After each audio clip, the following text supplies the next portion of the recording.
When the final bell rings, there is only one place to go.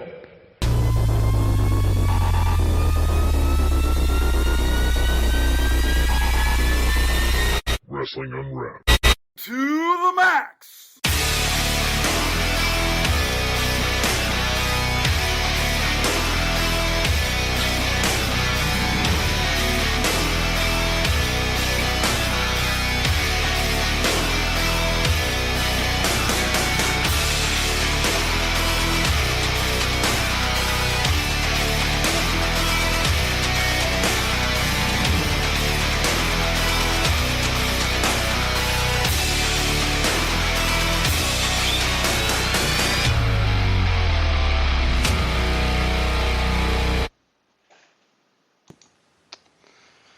All right, Gary. All right, here we are. It is Wrestling Unwrapped to the max, everybody, and we are going to be talking SummerSlam review. That's right. The 2016 edition is here. It's in the books, and we are excited about getting into it. And, you know, like always, we have a full panel with us today. I'm so excited about this panel. We're missing a couple of our cohorts, just to let everybody know. Mr. Paul Leeser, who usually tries to be a part of this, he has work obligations, so he was unable to join us. And, of course, Mr. Harry Broadhurst has his own obligations. So it is a bummer that those guys aren't here, but we have some other guys to make up for it. I'm your host, Gary Vaughn. I'm along with not only my good friend, but also the producer and co-host of this show, Mr. Sean Garmer. What's going on, Sean? Yeah, doing all right, man. And we got co-host also on this show, Mr. Patrick Ketza. Yeah, from, Wrestling Unwrapped. Right back. Oh, excuse me. I love it, man. And of course, you know what? We had to have someone else help us, and we had to have someone qualified. So we got somebody who is not only an amazing guy, but a guy who knows his wrestling, and that is Chet Yoder. Man, we are so happy to have you on this show. Thank you. I'm glad to be on. Plenty to talk about tonight. Only. Yeah. Plenty. You're right about that, man. And it was a big show and a lot to get into. Guys, I mean, this is going to be a lot of fun to talk about because, we've been looking forward to this. SummerSlam is the second biggest pay-per-view when it comes to WWE. So let's go ahead and, get this thing kicked off. Why delay any longer? Let's start off with, some of the big stuff. We got to do the official start of this thing. All right, let's do it. I don't need their invitations, ain't no way to shut me down. Wanna take this path I've taken, and maybe I've been left out. Never let this be mistaken. All right. Well, let's do this thing, guys. Let's start off with the biggest stuff first. We always like to start big and then maybe get a little small at the end. Let's talk about this big ending to SummerSlam first. I mean, this was something that I think people were really curious to see how it went down. Let's talk Brock Lesnar and Randy Orton. And it was a match at first that we kind of thought, okay, some of the things we expected to happen, back and forth. Of course, an RKO, of course, didn't put Brock Lesnar away, but he got it in. Brock Lesnar, of course, F5, got his stuff in as well. At the end of the day, we got a bloody mess. We've got Brock Lesnar TKOing Mr. Randy Orton. And, basically, at the end of the day, we have Shane McMahon coming down to get his own F5. It was a little bit nuts. I don't know. We had another match leading up to this, which was kind of in a similar fashion to an extent. But what did you guys think about this? This is one of the biggest things people were looking forward to it. Chet, how did you feel about this part of the show? It felt like a classic what the F ending courtesy of the McMahon family. I don't know how you guys felt about it, but like you said, at the start, it was great. Guys going through broadcast tables, you got the juice flowing, and I think I was ready to chant, FPG, straight out of NXT TakeOver Dallas. But, you look at this match, everybody's begging for Goldberg, so of course Vince is not going to do that. Not when it's too obvious, Vince is like, nah, F you, I ain't doing this. So at the end, it felt like a UFC match ending. So I guess I got to ask you guys, is this a prelude to where Brock Lesnar's going? Is this kind of a hint that he might have to, jump on the UFC train again? I'm very dumbfounded by a pay-per-view ending in this kind of way. Just, it's like, man, it just ended. And it was as if that last hour was just BS. I'm very dumbfounded. I was entertained by what they had to put on the ring and the fight, but boy, the ending, so disappointing, to say the least.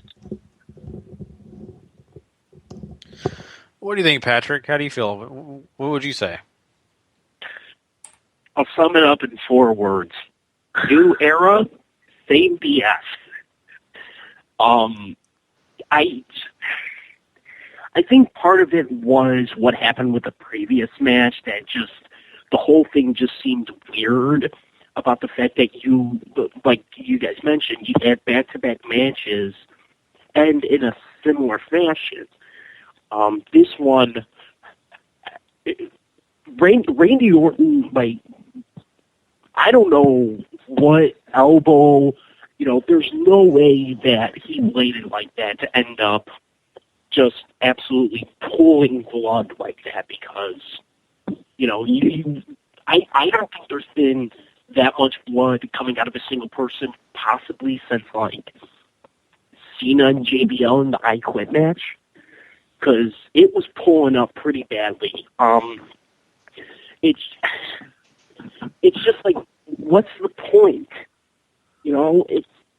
Are they just trying to, why are they having Brock go after everybody on SmackDown is mostly my question. It's just, it makes zero sense, and to me feels like a letdown of a match, 15 years in the making. And by the way, they never actually said that it was a first-time ever match. They just said it was 15 years in the making, which it was. They had only faced each other once. So it seemed like such a letdown, and it's just one of those things that's just like, what the hell are you thinking? Yeah, you're right. And it is kind of one of those where you're like, man, I kind of wanted a conclusion here other than this. And I get that. And I think a lot of people kind of feel the same way you do about that. I do want to get back to Chet's question here, though, Sean. I mean, what do you think? I mean, do you think this is kind of anything prelude about the whole UFC situation with Brock Lesnar?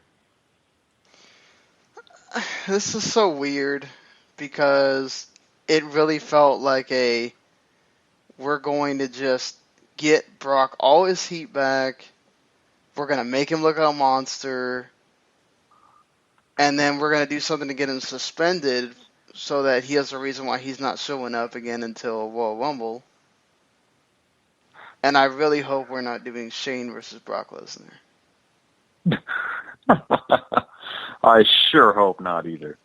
And if they do the thing with Shane to this time Shane learned from the Undertaker match and he is going to have a representative, whether it be Goldberg, whether it be Samoa Joe, that's way better. But if they're going to even entertain the possibility of the fact that it's going to be Brock versus Shane, please just don't even bother.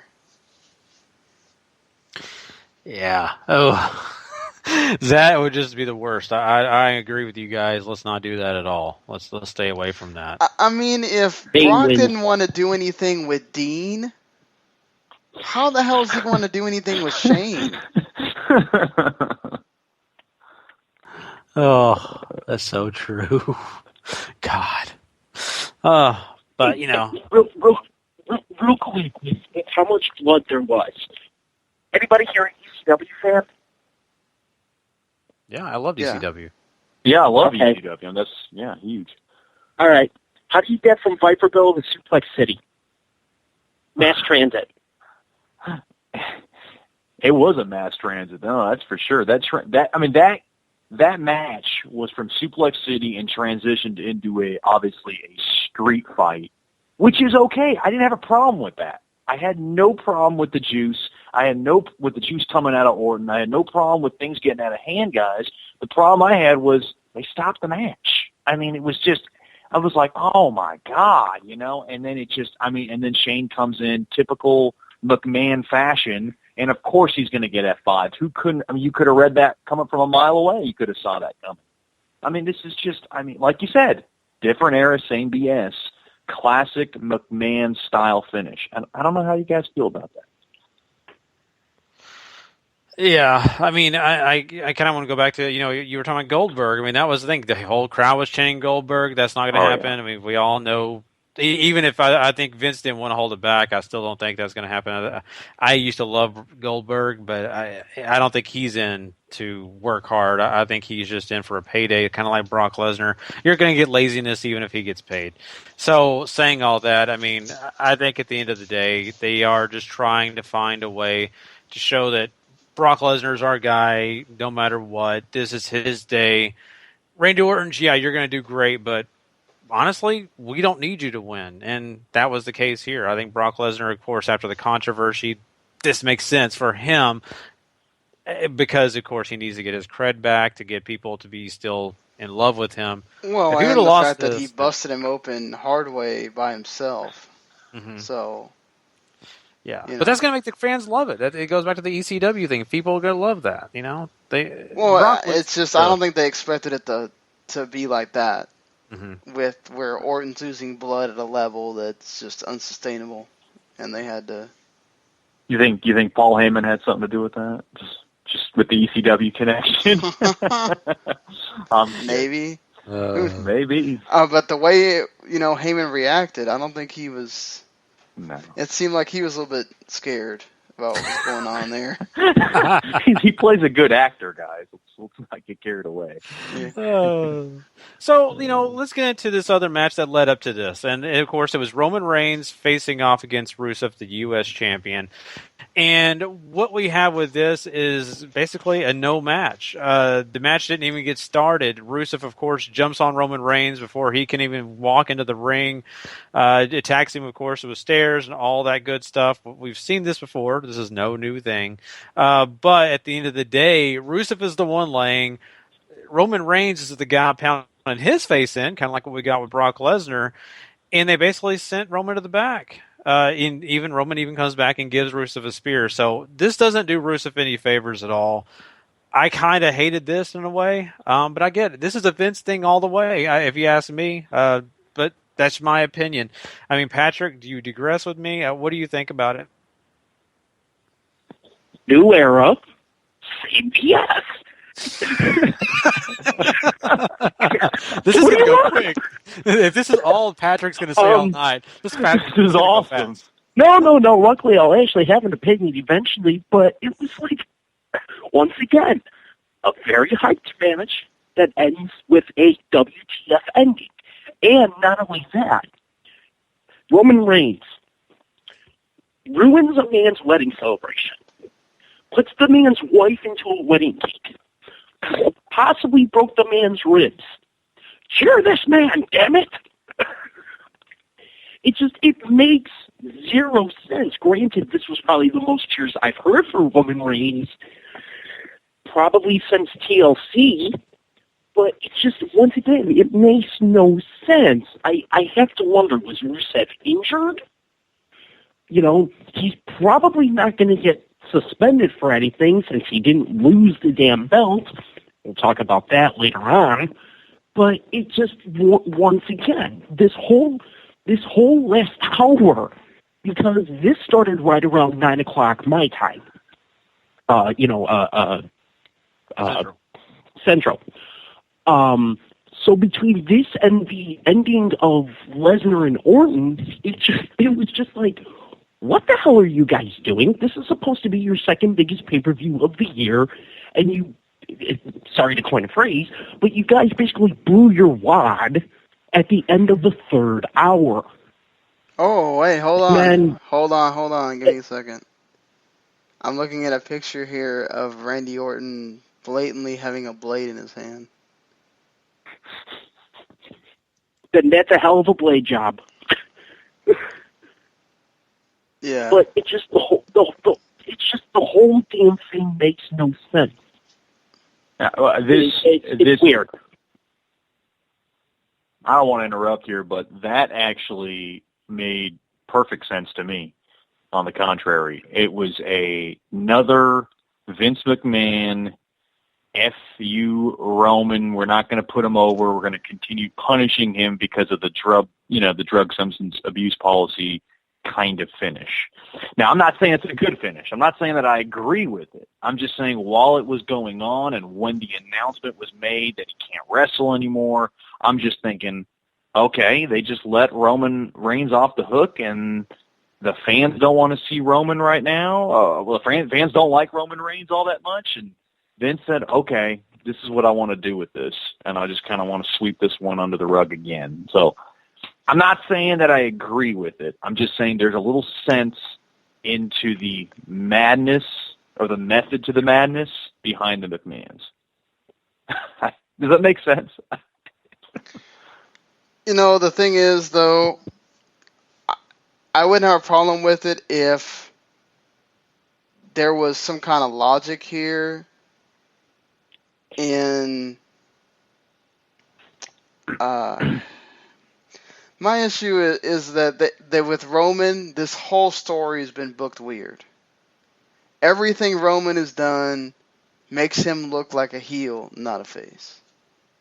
Why are you interrupting somebody's wedding? Oh, well, unless you're Stephanie, people aren't going to cheer that normally. They're like almost giving sympathy to Rusev when Reigns comes out and spears him. It's like, for one, it's going to be very hard, doesn't matter how cool Rusev is on the internet, it's going to be very hard for people to want to cheer the foreigner. And then people don't want to cheer Roman Reigns. It's just, so you're doing everything to make people boo him instead. And you're still trying to tell us that he went through this 30-day suspension and he's still the number one or number two or whatever guy you want to, the number one guy that's the number one guy that's not John Cena and not Brock Lesnar. And it's like, okay, why did Finn and Seth, no matter how ugly that title looks, not main event this pay-per-view instead, if this is about when you need to make stars and crowning a new champion and it being about wrestling? I don't think, if you're not going to have somebody come out to set up something with Brock, I don't think that had to main event and you lose anything if you do it earlier in the show or you do it a couple matches earlier. That's just me, though. Maybe for other people, that's a great visual to end the show on. Mm-hmm. Yeah, I mean, that is interesting. I mean, the way that they did this, to me, it's really kind of, at the end of the day, it had a big fight feel leading up, and then it's like there was a lot of good things previous, and now the air got kind of sucked out of you a little bit at some of these things that happened towards the end. That's the way I kind of came out of this. I don't know about you guys, but that's just kind of the way I felt. And I'm okay with it to an extent because I get it, the bigger picture looms, but at the end of the day, I kind of like to have that all high feeling coming out of a pay-per-view, kind of like I did NXT TakeOver. I mean, that was a great feeling coming out. You just felt like, man, I want to watch more. Can I watch more? I think I'm going to watch NXT TakeOver Dallas again just so I can feel good. And now this, I'm just kind of like, man, I don't even know if I want to watch this again. Just because of the ending. I think if they would have stopped, before these matches, maybe I've been okay. And how much do you guys feel like, once again, even though they stopped it right at 6 hours, they didn't go over this time. 6 hours is too long for a show. Right? I mean, people's attention span eventually just goes away after a while. Think about the people that are sitting in those seats for probably longer, like at least 7, if not 8 hours. Yeah. Well, I think 2 hours before the show, right when the pre-show started, was doors.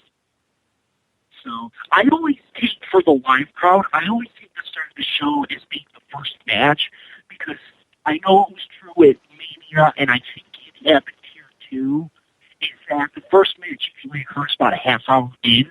So you're talking roughly 4:30, once again, my local time, 5:30 in New York.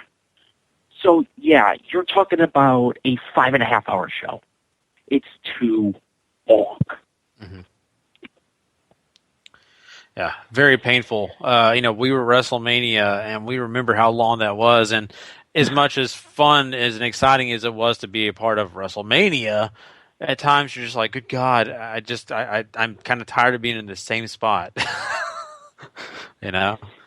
But at the end of the day, we'll be talking about that match, that previous, the starting match. But we're going to wait a little bit. I want to talk about another big match. Let's talk about the big WWE Championship match we had with Dean Ambrose and Dolph Ziggler. And this is a match where we had some idealisms that could vary. I think a lot of people did lean on Dean Ambrose as being the victor, which did happen. But it ended up being just kind of what we thought it would. I think it ended up being a pretty good match. Nothing way over the top for me personally. But, I don't know. Sean, did you feel like it was worth what they were selling? What match are we talking about again? I'm sorry. We're talking about Ziggler and Ambrose here for the championship. This was, it was good. It wasn't anything, I just feel like for all the stuff that we're getting here from Ziggler making this big return or whatever, it wasn't the big great match that I think we might have thought was going to happen. But then again, Dean Ambrose was all serious here the entire time about how Dolph is all show and no go, and that Dean knows he's going to lose again, and that's what Dean did. Dolph didn't test him. So perhaps this kind of plays into that story of, well, Dolph didn't test me, who's next? And AJ is next.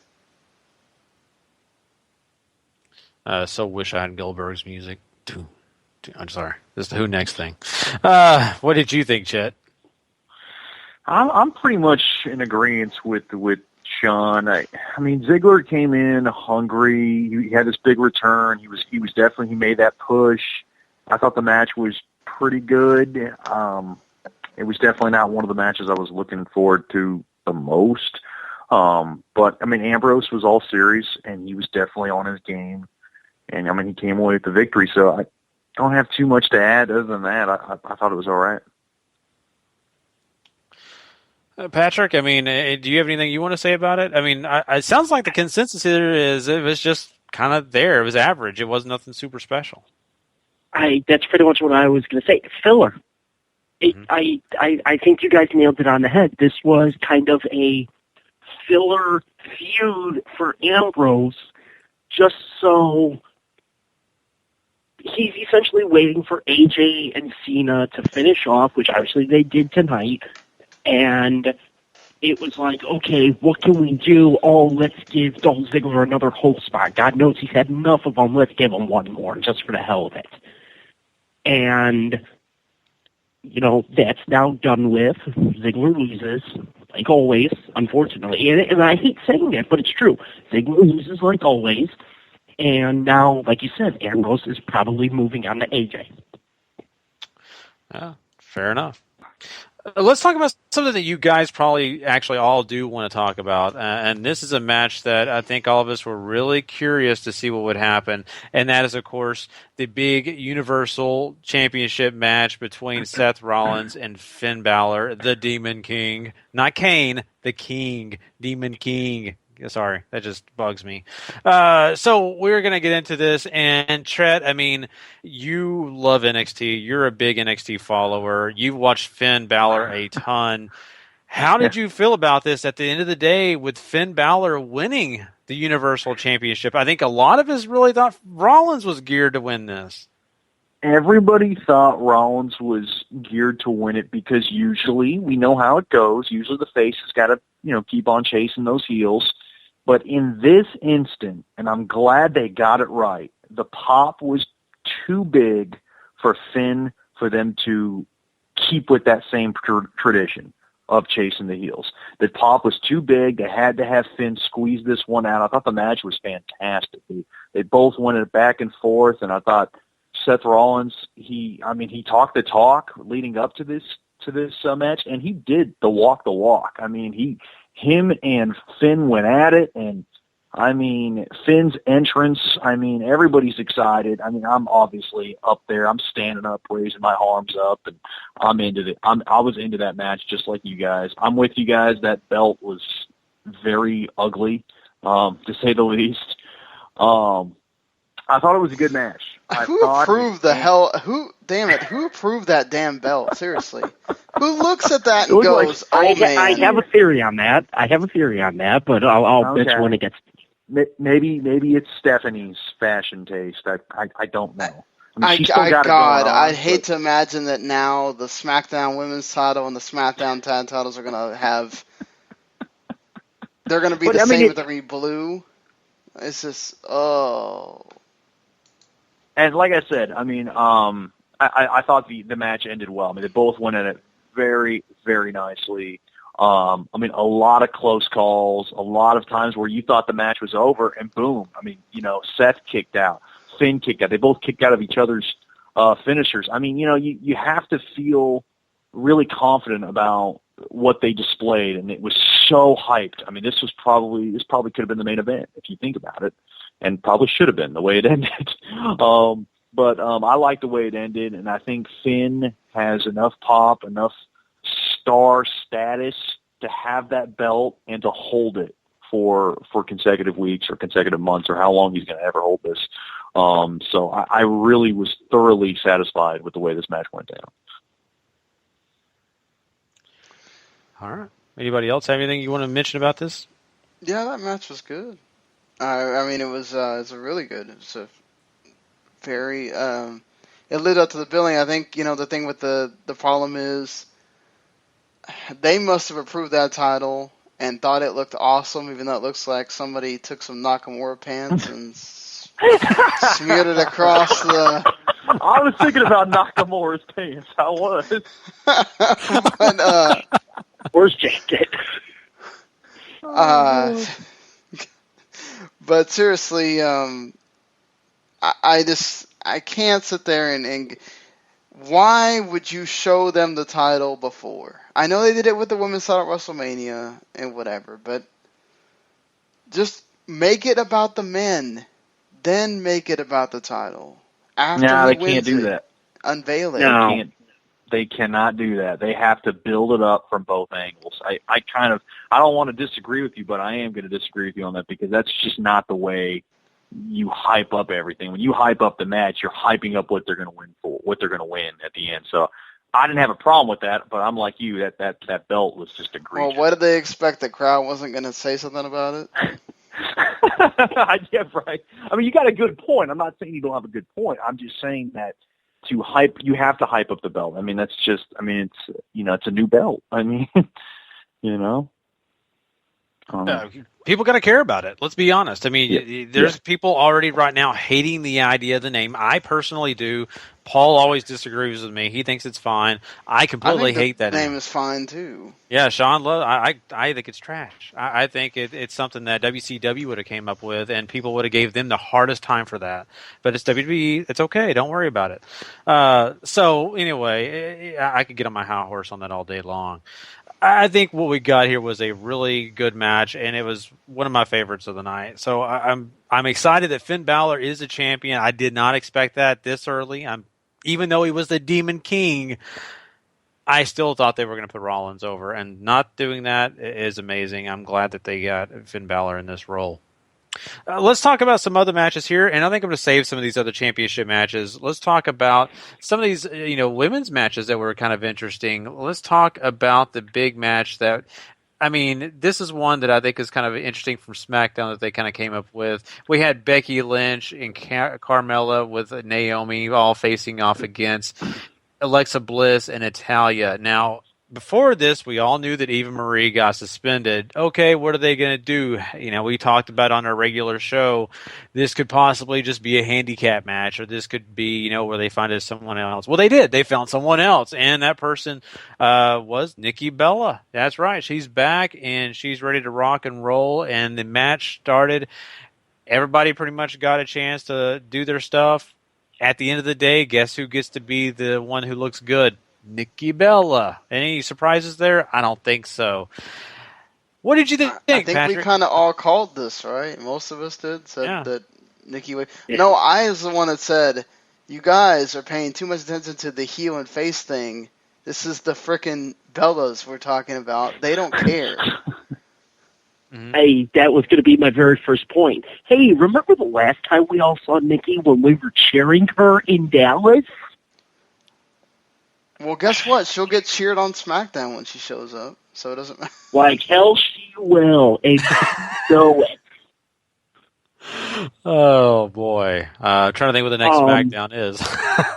On Tuesday? Well, no. On Tuesday? Where it is? Where it is. Not at. I know what day it's on. Let me see. A week. I don't know if they mentioned it. Talking. Yeah, a week from now it's in Dallas. So, but I'm probably not going. But anyway, go ahead, Patrick. It is in what? It's in the Mohegan Sun Arena in Uncasville, Connecticut. Uncasville, Connecticut? Uncasville, yes. Okay. Because they're doing Brooklyn again tomorrow. Okay. Yeah, And then, 3 nights, as always. By the way, real quick, since I never said anything, I thought the Universal Championship was a good match, too. But the women's match, first off, it was my first time seeing Naomi, and I never want to see her again with that intro. Good God. you know, she stole that from somebody else too. I The don't exact care. outfit and everything else. She Really? stole I don't give a damn. No, I'm telling you that outfit was stolen from an indie wrestler that they had to do a tryout, and she basically took the outfit and everything else from. What else is new? The WWE and TNA stealing stuff. What the hell else is new? I mean, the match itself wasn't bad. Like you said, yes, you know, everyone at least got a chance to shine. I liked that Nikki Bella changed her finisher, but I don't think it's going to do any wonders for her neck.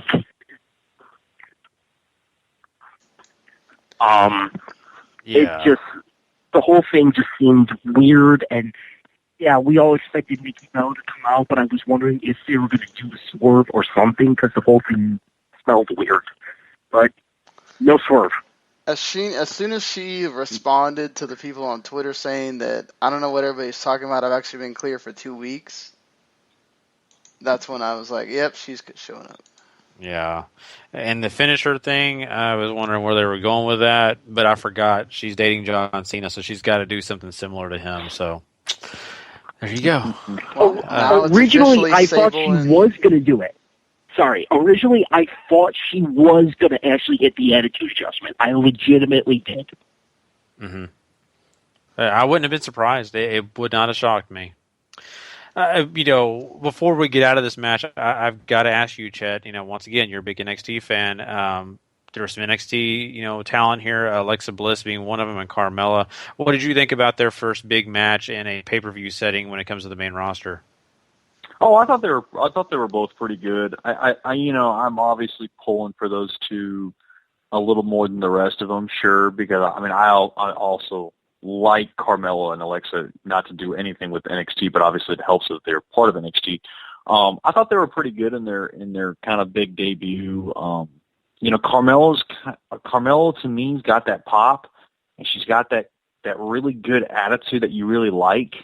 You know, and the fact that she came with Enzo and Cass, and she has that kind of spunk to her, I thought that's going to be big for her to grow at the main roster. And same thing with Alexa. Alexa plays the bad bitch very well. So I thought overall they did all right, and I was satisfied with that match. Oh, that's good. Yeah, I kind of agree. I think that they did well, and I was very happy that they put on a good showing. I always get nervous because I always think, man, they're going to do something to screw up, and then, you know, like Dana Brooke, make, you know, NXT have a kind of a bad image. But they didn't do that. They did a great job.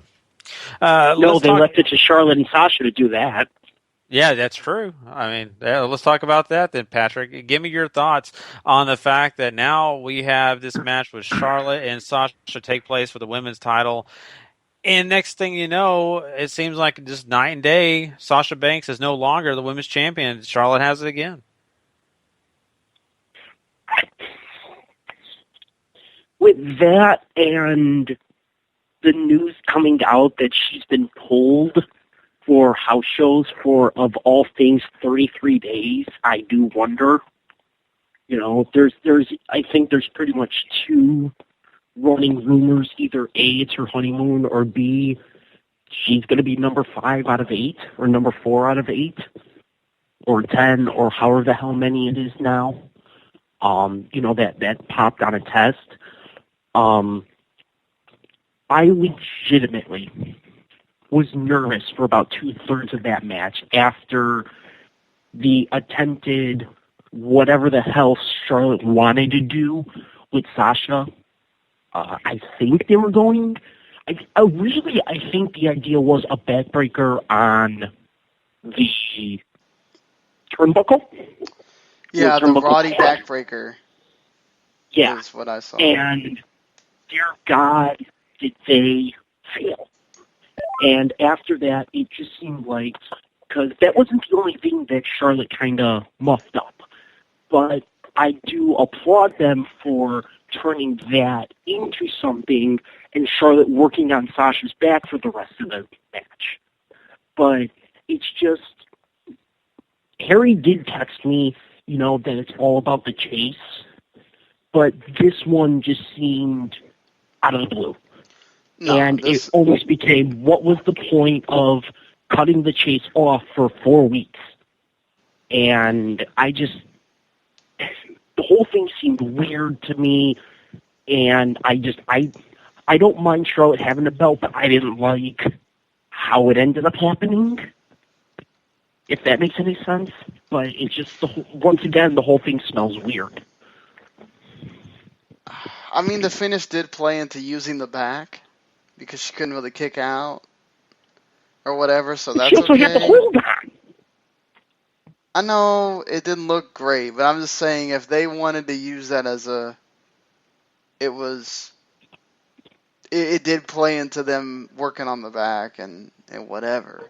But I didn't like the way it ended. It was very just anticlimactic ending.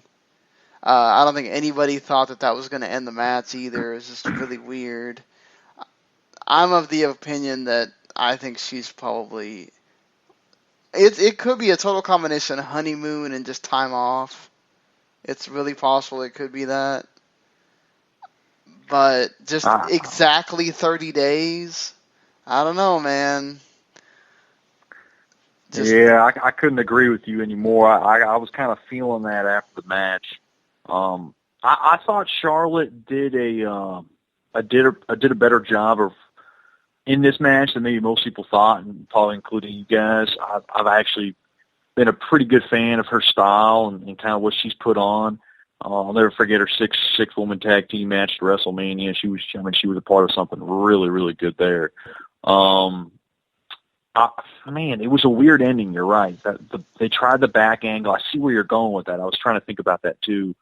But back and forth they went. And, I mean, Sasha had the finisher, and Charlotte was able to wiggle out of it a couple of times. And I think they just wanted one of those, you know, kind of just stick at the Sasha kind of endings. And it just, it was a good match, I thought, overall. And then it ended kind of, like you said, anticlimactic. So I don't have much else to add there. And we have Mr. Chris Lemsky on the line now. Hey, Mr. Lemsky, what's going on, man? Not too much. Just listening to you guys discuss the SummerSlam. I'm doing pretty good. How are you guys doing? Great, man. I'm glad to have you show up and join us in this conversation, man. We kind of just ran through a few of these matches. We've kind of started top heavy. We wanted to get through all the big ones. Of course, we talked about the Universal title. We've talked about the WWE Championship match, even Roman Reigns' U.S. title with Rusev, and of course Brock Lesnar. And now we're just talking about the women's matches. What do you think about all this so far? What we've kind of talked about? Well, I have some advice to whoever faces Brock Lesnar next. You're going to need a gun. Because at this rate, with how he's booked, whoever beats him needs a gun to beat him at this point. Maybe you can get one from Austin. I'm sure Austin. Yeah. Has one. You know, if they do Shane and Brock, I'll just say, hey Shane, I have an AK-47. You want to borrow it? And there you go. Ooh, But no, first of all, I'll say is the Universal title looks ugly. It's the laziest thing that they could ever have done. They just took the WWE title and put a red background on it. So even Shane's joke of a U.S. or Universal Championship looks better than what they did. Yeah, I'd agree. Yeah. But no, that match was good. WWE title match. I was watching with a friend of mine, and he just kind of looked at me like, you don't care about Dolph Ziggler at all? I was like, well, fool me once, shame on me. Fool me twice, shame on you. So at this point, I knew Dolph was losing, so I couldn't get into the match at all because they've done a piss poor job of him over the years. It's like this match is just a stopgap for the eventual AJ Styles Ambrose feud. So like the rest of New York in that crowd, I just didn't care. Yeah, it's hard to care about something that, pretty much is set in stone. Let's be honest. Yeah, Dolph Ziggler wasn't winning. That's the biggest thing. It's nothing against Dolph, but they fooled me with this Dolph Ziggler thing. Like, I'm just not buying it anymore. You can't trick me into thinking that they're going to do something with him when they never do. So, and it's not Dolph's fault. It's their own fault. So. I agree. I kind of scared to say this, but I kind of feel the same way about Cesaro. Yeah, see, that is my thing. It's becoming that with Cesaro now. Like, fool me once, that WrestleMania win, you got me. You made me think you're going to do something with him. Nope. And when he came back after WrestleMania this year, I thought for sure, okay, yeah, they're gonna push Cesaro, maybe even have him beat the Miz for the IC title. Nope. So now he's in a best of 7 series with Sheamus, who I could even care even less about. So. Yeah. It's a bummer. It really is for Dolph Ziggler. But I mean, at the end of the day, I get it. Ambrose is the guy that they want running the ship, at least for this moment as we speak. But I guess it's better than him holding the Nakamura pants title. So it looks a lot better. Before we get into the women's match, I was good. You guys were talking about how they took the belt off Sasha, and Charlotte has it again. You know what's funny with them doing the tag titles? They're saying, "Oh, New Day is the longest reigning champions." How they kind of don't acknowledge demolition, but they kind of do. If they were smart, if the New Day never lost to the primetime players, they would have been the longest champions. But there would have been no discrepancy at that point. Yeah, that's true. Mm-hmm. I agree. I mean, how cool would it have been?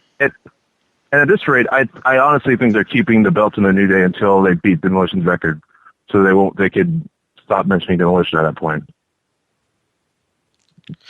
Yeah, I mean, my goodness, wow. Because if Gallows and Anderson were going to win the belt, it should have been tonight. You already had the built-in excuse for the New Day with Big E out. You had Xavier in the match, so you could have taken the pin, and they keep stalling on it. So just thinking, all right, well, I don't see New Day losing the belt to Mania at this point. The fact that there's got to be something to the Finn blowing them off. Finn is champion now. I wonder if maybe that's going to play into maybe Gallows and Anderson getting the titles eventually. Like, I don't think this is over the way that it ended, obviously. Well, no, it's in a DQ. They'll always have a match at the Clash of Champions, but if again you got to strike when the iron's hot, because just not going to care when they end up winning the belt at this point. Mm-hmm. And you would have had a better story because then New Day could say, well, we didn't have Big E. Mm-hmm. Yeah. It's one of those things where, I get that maybe they're still wanting to keep the New Day with the titles because marketing. I mean, these guys are awesome at that. They sell T-shirts, they sell cereal, they sell everything. Oh, but wouldn't they sell more if they were chasing the belts, though? The money's in the chase for them. Well, I don't know about that. Actually, New Day, they don't even have to have the titles. Mm-hmm. Well, yeah, that. No, exactly. They're the one tag team in this company right now that doesn't really need the titles. Maybe we could talk about the American Alpha. I mean, hell, what's his face? Xavier Woods has his YouTube stuff on the network now. Mm-hmm. So, I mean, yeah, that should tell you right there how much these guys have come. That he has his whole, I don't know if it's all of it, but he has quite a few of the up, down, down things on the network. Like, it's just, that's a pretty big thing, you know? Yeah. You know, Chet, I don't know, how do you feel about this thing with New Day? And I mean, I'm with you guys. I thought Gallows I thought they were gonna win it. There's obviously something more behind it, like you said. Man, it's just hard to kind of think what else are they doing here with New Day. It just feels a little bit too long and stretched, and I think at some point it's just kind of wearing, and it is wearing on us now at this point. And so now you're kind of thinking, well, this could get really boring at some point, you know, when you're thinking about New Day. So I'm real curious to see how far they go, because now, I don't know. Well, you know, they could wait and have AJ win against Dean, and then you have Gallows Anderson win then, and then the entire club are champions at the same time. Right. That's a good point. Yeah, even though they did this little segment right there during the show where, you know, they had Finn Balor seeing the club together again, and he just kind of blew him off. So, I mean, that doesn't I think mean that was anything. more about Finn wanting to do that by himself. Yeah, I get you're right. I don't think that means anything at the end of the day, but still, it was kind of funny.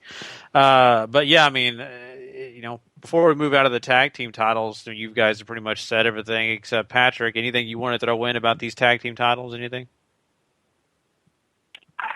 I'm pretty much with everyone else. I kind of thought Gallows and Anderson were going to win it tonight. I was surprised that they didn't. So, I mean, the only possible thing that I see is maybe you have New Day lose it on the 1-year anniversary, which, lo and behold, is tomorrow. But other than that, I got nothing. All right. Okay. Well, I just wanted to check with you, Chris. I mean, are you around for the show, or do you? I mean, I didn't know if you had to go or if you're cool staying with us. I got to go into. But I wanted to say something about with Sasha. Either she's injured and they're giving her exactly 30 days off, or Del Rio had a big coke binge and he's taking everybody else with him on his way out. I legitimately thought Paige had one hell of a birthday party. And I'm not kidding, actually. I'm not kidding at all. Oh, wow. I'm terrified. I guess, you know, John Cena wasn't invited. And if he was, he borrowed some. Well, they're not going to test John Cena. They could call him part-time, so at this point he's taking more time off, so he could just say he's part-time now. So yeah. Very good point. So, well, I would say this: with Sasha gone, do you think that Bayley will come up to Raw to fill the void that she's going to leave? Well, I think they must have known about Sasha before TakeOver. So, either way, whether it's suspension or we're going to let her have time off, they have to know at some point, and they had to know before yesterday. So the fact that they had Bayley basically say goodbye, that has to mean something. Mm-hmm. There's the one glaring thing. Sean knows about it because I messaged him it. They told Sasha for house shows specifically through September 23rd. That's a Friday. Guess what the 25th is? It's Clash of Champions. It's the next pay-per-view. I almost wonder, do they maybe have Charlotte beat the hell out of Sasha tomorrow, which she would technically still be allowed? Yeah, they did with Roman, you know. Yeah, and they basically go the Roman Reigns build route where they have a build to a match with only one person.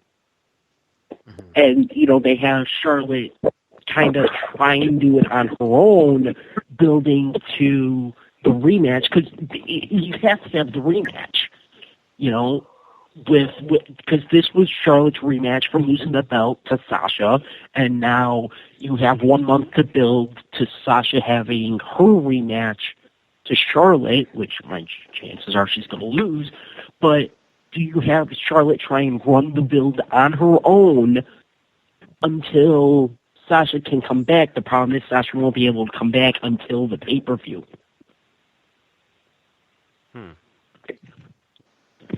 Like I said, she's off. They took her off for 33 days until September 23rd, which, like I said, lo and behold, is 2 nights before the pay-per-view. Do they give her the pay-per-view match? I don't know. What do you guys think? Well, like Sean said, they did it with Roman. So, if she is suspended or off for 30 days, then yeah, they just give her they could make it her off TV until the pay-per-view. So. That is true. You never know. We'll be seeing pretty soon, though, because if Sasha Banks is taking this time off, whether it be on purpose or they're letting her take a break because they're forcing her to, we'll see. We'll see what takes place with all this in the future. But I know, Chris, I know you can't stick around apparently. So, man, any last words? Anything else you want to throw in before we let you go, bud? Yes. Next year, if I'm going to go to Brooklyn for SummerSlam weekend, I'll probably just go to TakeOver 3 instead of SummerSlam at this rate. I agree with you 100%, man. 100%. No shade to SummerSlam, but man, they have to trim an hour off that show. They can't make it 4 hours every year, because that show, for me, it fell off a cliff after Balor winning the title. Yeah. Definitely. Oh, I can't wait to talk about TakeOver already. So we have to finish SummerSlam. We'll hurry the hell up. I know. We have to finish SummerSlam. So, but man, Chris, thanks for calling in, man, and we appreciate it. You are the 4th co-host of the Wrestling to the Max show, so it's good to have you on. No problem. Good to be on. You guys have a good night. You too, bud. You too.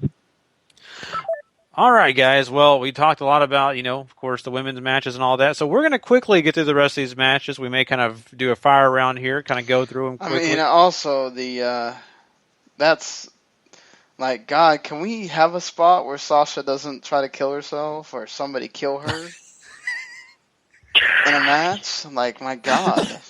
They're trying to end her career, Sean. They don't like the fact she's getting over by herself. And like when Will Ospreay is telling you that you need to look behind you before somebody does a ridiculous Rana off the top rope, I don't know. Maybe you should. It was scary. Like, it's just, like, God, is she gonna break her neck this time? Like, oh, I worry. God, I don't want her to retire at 30. No. Maybe she needs to go spend a weekend with Jim Ross. He'll talk to her about these things. But anyway, all right. Well, we're going to quickly get through some of these other ones. These other ones are smaller matches. Well, I take that back. The bigger, I was about to say. Yeah, we have one more that is the bigger one, and then we'll get into these smaller matches. Let's talk about John Cena and AJ Styles before we do some rapid fire here. This one was one that I think all of us were really curious about as well. I mean, John Cena usually gets more wins over, and he usually, if he takes his break or whatever, he still wins. This is not the case. AJ Styles took it home. He did beat up John Cena in a sense. I think this is cool. I was glad to see it happen. I mean, what did you think, Chet? Well, I mean, my only issue was the broadcast team that was calling it. But that's for another day and time, because I don't know. I can't stand Otunga and JBL, but that's for another day and time.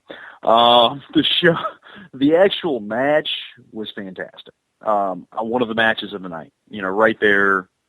Even probably, if not there or even above the Finn Seth Rollins match. It was great. I mean, it was so suspenseful. You're on the edge of your seat watching these two guys go at it, and I was very, very satisfied. I thought these two guys really put on a good show, and I think to put AJ Styles over, I mean, obviously you have to. I mean, this was his time, and Cena was just second place in a match that really didn't deserve to have, somebody lose. But boy, they went back at it, and I enjoyed it. Like I said, for the exception of that broadcast team, that's one of my big pet peeves. Those three guys. I like the match. I'm sorry. This is a freaking great match. Match of the year candidate. These two, it's got to be up there in some of the best matches John Cena's ever had in his career. It's up to you whether you like that kind of match, though, too, because it's one of these where they were kicking out of literally everything in the kitchen sink, and the other adjectives that I can throw out there of things that, my God, I honestly didn't feel like you had the first real near fall until you had the Super AA that AJ kicked out of, because everything else was like, oh my God, we're just doing moves and kicking out of them. But it turned out to be a freaking great match, and that AJ won, and won so definitively too. It wasn't, oh, I slipped on a banana hill roll up or anything like that, or I grabbed the ropes, or the club came out, or it was nothing like that. He just cleanly beat him, and John Cena left his wristband in the ring and everything. Like, it was a sort of, okay, the new era perhaps has bested me, and it'll be a while before we see him again. Yeah. It was kind of a somber moment in a way for, I'm sure, Cena fans to see him do that. But I mean, I think it's a good symbolism, and I think it was a well placed match. I really was enjoying it. So at the end of the day, I'm just thrilled that we're going to possibly see AJ Styles go for that title like we talked about. That's probably Dean Ambrose's next opponent. Well, if anybody else has anything to say, let it be known before. Go ahead. Just say it. I feel like that Vince kind of took AJ and Cena aside, and it almost felt like he looks to them and goes, all right, John Cena, AJ Lee, because he's out of touch. Can I ask you? Go ahead. Oh no, I mean, I did make a little rant about the broadcast team. I kind of wanted to get your thoughts on that, because my friends and I were talking about it. I mean, obviously, I love Corey Graves. I love every time he's on the mic. That's what I love about NXT TakeOver. He's there all night. I get to listen to him and whatnot. But what did you guys think about the broadcast? Which broadcast team do you guys? Oh, the JBL and Otunga's okay. JBL's just terrible. He's terrible. Hey. I did like the fact that, in the Cruise match, they did mention that he used to be known as Zuhan Nation. That was totally surprising. But true. If it wasn't because Morrow is so awesome, JBL would eat him alive like he does Michael Cole. You thought Morrow was awesome? Doesn't let him do that. You thought Morrow was awesome? Morrow is always awesome. Yeah, exactly. Okay, I don't like Cole. I'm not saying I'm a Michael Cole guy. I think Morrow tries too hard, but that's just my opinion. He does get punny. I think Morrow, like you said, tries too hard to be the fan commentator, the kind of fan service commentator, because he knows what pretty much every fan's number one complaint has always been, the fact that they don't call moves and they focus too much on stories that don't have anything to do with the match that you're watching. So it seems like at times he'll call every move. So, but getting back to my Vince impression, it seemed like he took them aside and said, I want you to take out of everything and kill this crowd before that Finn, whatever the hell his name is, comes out. Because it seemed like, they kicked out of everything, and it was a fantastic match. you know, its placement could have been seen as weird, and by many people, you know, that was a complaint about this was the match placement, which in that case, shut up. But yeah, this was a phenomenal match, and pardon the pun. I swear I didn't mean that. Sure. I swear I didn't mean that one.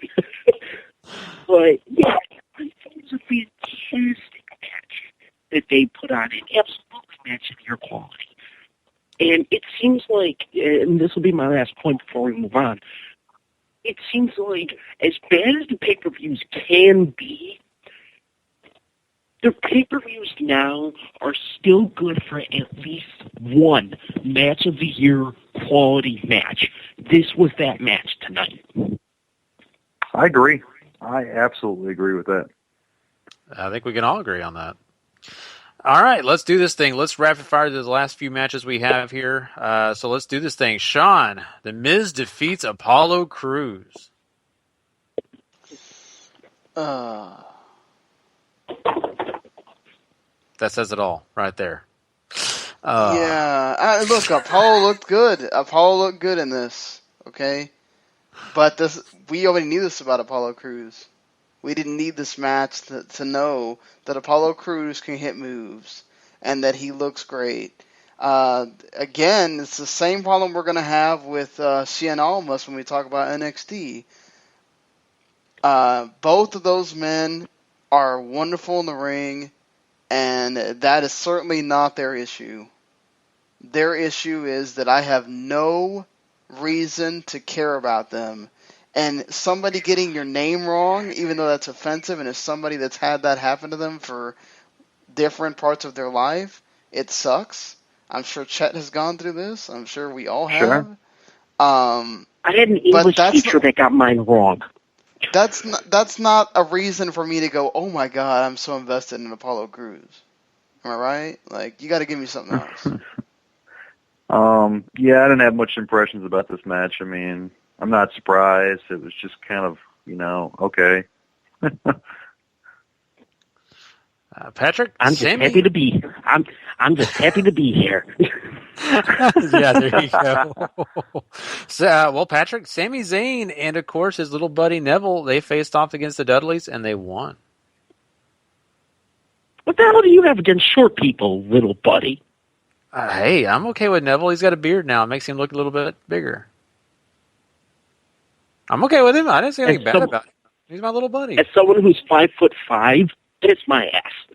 Hey, that's okay. Hey, my wife's about that height, so it's okay.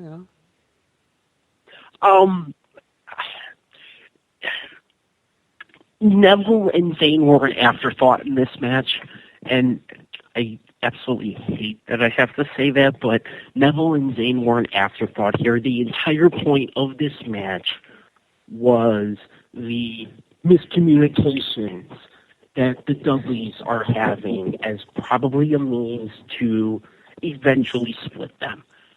And it's really sad that two wrestlers the quality of Sami Zayn and Neville, were kind of bumped down to this, especially after, what happened last month with Sami Zayn, unless I'm getting things mixed up, which I almost feel like I am. But to be bumped down to this level is just, the entire point of this was the eventual split of the Dudley boys, let's be honest. Ooh, am I ready for Bully Ray? I don't know. Not sure I'm ready for that. I want the Twitter machine to be out there and Bully Ray be telling me about it. Hey, we could get Reverend Devon back, though, let's be honest. Oh, God. Hey, he made lots of money with that gimmick. I mean, he got to keep all that cash that people kept handing him. Look who his Deacon was! He can go join the New Day. Oh, why not? Or he could get two Deacons this time with the Authors of Pain. Oh no! Oh man, I got excited. What's he gonna be the second manager of Paul Ellering? Yeah. Yeah. Well, let's move on past that. Let's talk about something else that's kind of interesting, Chet, and let's talk about Sheamus defeating Cesaro in the first of the 7 series that they're going to have, the best of 7. Not shocked. I don't have too much to say about this match. I know we need to speed along, so I kind of want to just kind of get through this, but I didn't have much. I was not shocked by that outcome. I don't think any of us were. I think all of us pretty much predicted that. And, I mean, no one had any objections to this match. Anybody hate it or did anybody love it? I mean, it's kind of average to me. Average. Yeah. So I think we all feel that way. Let's talk about the big match between... What match were we talking about again? We were talking about Sheamus and Cesaro. I thought it was actually a good match. They were clobbering each other. I enjoyed it. You know, but we've seen this match a bunch of times, so you know that's the we're thing. Probably going to see it 6 more. Yeah, we are. Yay! Oh boy, I'm excited. Not. All right, let's talk about this big show and the fact that they had the beginning of the show start out with the Usos, the American Alpha, and the Hype Bros face off against the Ascension. And, of course, the Vaudevillains are a part of that as well, along with Breezango. So this is a big match. Of course, this is all about SmackDown to find out, you know, who is going to be, you know, the better teams to win. But, you know, the faces go over here. American Alpha and the Usos and the Hype Bros make their victory happen, but not without controversy. That's right. American Alpha pretty much sets up the win, but the Usos take it away. And they are, you know, basically steal the pin. So what do you guys think about this, Sean? I mean, any impressions here to you? Everybody got to show something. I wish they would have done this as the last pre-show match so that American Alpha could have got a nicer reaction. Because this was about as equal to Ryback and Kalisto happening with nobody in the building at WrestleMania. Oh, it was crickets, man. Crickets. I mean, it wasn't crickets, but it sucked. Because, you know, Brooklyn would have been really hot for them if the whole crowd was in the arena. Mm-hmm. You know... Honestly, I get that they're having this women's movement thing, but, you know, they could have had the 12-man tag on the pay-per-view and have the other... I bet if Nikki Bella wasn't the person that was actually showing up at the pay-per-view, they would have put that on the pre-show instead. But Nikki Bella being the person that showed up in that match was the only reason it was that high and that, you know, whatever. But I still thought it was good. Eva Marie's fake intro would have been too long for the pre-show. Oh man, we didn't. That was funny. We didn't. That was funny. Sorry, no, go ahead. Go ahead, Sam. Sorry. Oh no, I just want to make sure we didn't skip over Enzo Cass versus Jericho Owens. Yeah, I appreciate that. We are, and I wanted to. I'm trying to save something because I didn't want it the last thing we to end on and be something like no one cares about. But I appreciate you telling me. But let's go and talk about that. I think that's going to be more interesting than anything we're going to talk about. Of course, we have a big match here, a tag team match that I think all of us were really looking forward to, and that, of course, is the Enzo and Cass versus Kevin Owens and Jericho match. And, you know, really, this was a fun match to watch. I loved it. It actually started out the actual SummerSlam. This was not part of the pre-show. This was actually the first, you know, part of the big part of the show. So saying that, guys, the Jericho and Owens show was victorious here, and Enzo and Cass lost. I was a little bit surprised. I kind of felt like they were going to let these guys take home the home team victory. They didn't do it, though. I was very surprised. I mean, it was great that SummerSlam opened up with Enzo and Cass and this match. I mean, it's just great pop. And come on, in your hometown, you don't get that win. You can't put Enzo and Cass over. Just in this match, in this situation, in this spot, I thought it was a great match, and I like Jericho and Owens. Don't get me wrong; I think that's a fun little team between those two. But I mean, what do they have to gain? It's everything more for Enzo and Cass to gain with a victory here. I just didn't get them losing this match. I was like, man, I was very disappointed. I'm a big Enzo and Cass fan, man, I was just very disappointed. It was, I don't know. How do you guys feel about it? Me personally, I want to tell you guys this. I love Kevin Owens. I'm a big Kevin Owens fan. I love Enzo and Cass. Don't get me wrong; they're great for their own thing. But I'm a huge Kevin Owens fan, and all time, Chet, Jericho is probably my favorite wrestler. I followed him in WCW. And he's one of the best technical wrestlers ever. Yeah, exactly. I'll put that out there. But I'm a little biased, and so that's what I'm going to preface this with. So I didn't have a problem with it because I am biased. But, Patrick, how did you feel? I much like we were, dumbfounded at the end, I was dumbfounded at the beginning with, Jericho winning.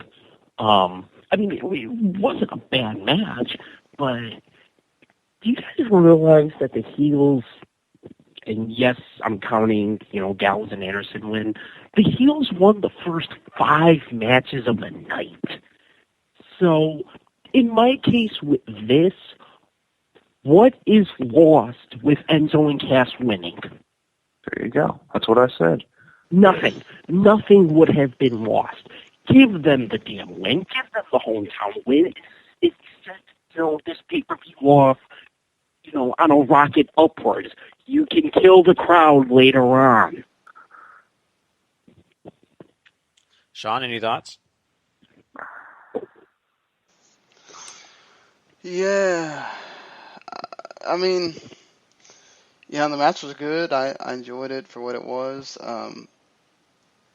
This whole show sort of had that we're almost doing WrestleMania booking thing here with like what Patrick said, with having the heels win a lot. Remember they had that stretch of WrestleMania where like 4 matches where you're going, what the hell is going on here? That happened a lot on this show as well. I wonder if Raw and SmackDown will be the repeat of what happened the Raw after WrestleMania, where they try to basically undo everything they did at that SummerSlam. But yeah, I just don't get why they got to do this to Enzo and Cass now. I don't understand it. Maybe didn't they lose at the NXT last year, where they were the? They did. That's a good call. They did. Yeah, so they just don't want them to win in Brooklyn. Mm-hmm. Yeah. That could be the case. Here's the thing about it. I think that these guys did a great job coming out. I think actually Enzo and Cass did a wonderful job of doing their little promo there, doing their jokes and back and forth. It was actually really well done. Sometimes they kind of get on the not very good side. I think that has a lot to do with the writers not giving them great material. I think tonight they were very comfortable, felt like they did a good job.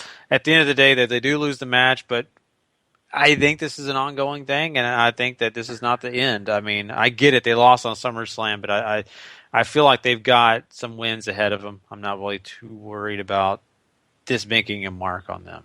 So, and Kevin Owens and Jericho are not a bad team to lose to. For me personally. All right, well, Chet, the one thing we do on the show is we always rate the show, and that's a scale of 1 to 10, 10 being the highest, 1 being the lowest, and we also give our MVP of the night. So we will start with you. What do you think? Who's your MVP, and what do you rate the show? Okay, so I'm rating the show, not SummerSlam? SummerSlam, overall. What was it? Okay, SummerSlam is the show. Okay, I'm going to be generous with SummerSlam, unlike you guys. I'm going to give it a 7. And I'm going to give... Man, this is tough. I only got one MVP. I'm going to give the MVP to AJ Styles. I thought he was fantastic tonight. It was just a hair better than Finn Balor, and that's tough to say. Patrick? MVP... I actually am going to give it to Finn Balor, even, with the fact that the belt that he won is ugly as hell. But,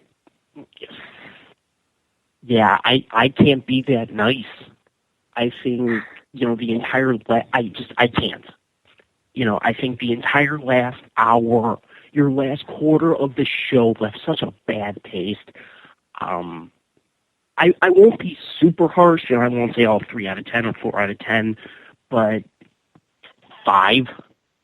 I think they really had themselves set up to have a hell of a show, and a lot of the booking just was a complete head scratcher. and just went against so much that there's not giving the fans what they want, and then there's just burying them under what they wanted. So I can only give it a 5. Ooh, Sean?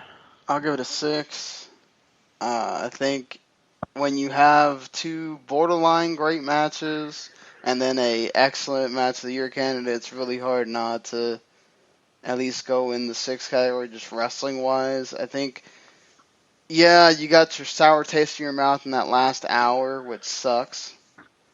And that ending of the pay-per-view is what you're going to remember, but there was a lot of good in the show. The women's match was still good for, the women's title match was still very good for them recovering from the botch and everything else too. So, it just, man, if the thing wouldn't be 6 hours long, I think, I give them credit for trying to give the wrestlers 2 shows a year where they can really spread their wings and have some time, and everybody gets a spot almost everybody gets a spot on the card and stuff like that. But just 6 hours is way too long for a show. Yeah, I totally agree. I'm going to give this show a 6. Sean, who was your MVP? Was it that you didn't? I don't think you gave it. I'll give it to AJ as well. Oh, AJ. So, man, this is tough because I got 2 for AJ. Heck, I'll join Patrick with Finn, even though I love AJ. Finn getting this big win this fast. I love it. All right, guys. Well, that is SummerSlam. We appreciate everybody checking it out with us. Once again, this is Wrestling Unwrapped to the max. We've enjoyed doing this for you guys. Just to let you know where you can find all of us, of course, you can find me and Sean at Wrestling to the Max. He is at W2M Sean. That's at W2M Sean. I am at W2M Gary. And, of course, Chet, give us your Twitter handle where people can hit you up. Yes, it's at Chet_Yoder, and I've got a lot of Twitter beef about if Randy Orton used that blade to cut himself up. So if you want to chime in, you can, at Chet_Yoder. Thank you for the picture, Sean. There you go. Patrick, okay, well, tell everybody where they can find you, man. Well, I'm going to have a couple then. As always, you can find me at Pat Ketza, short version of my first name and my last name, Ketza.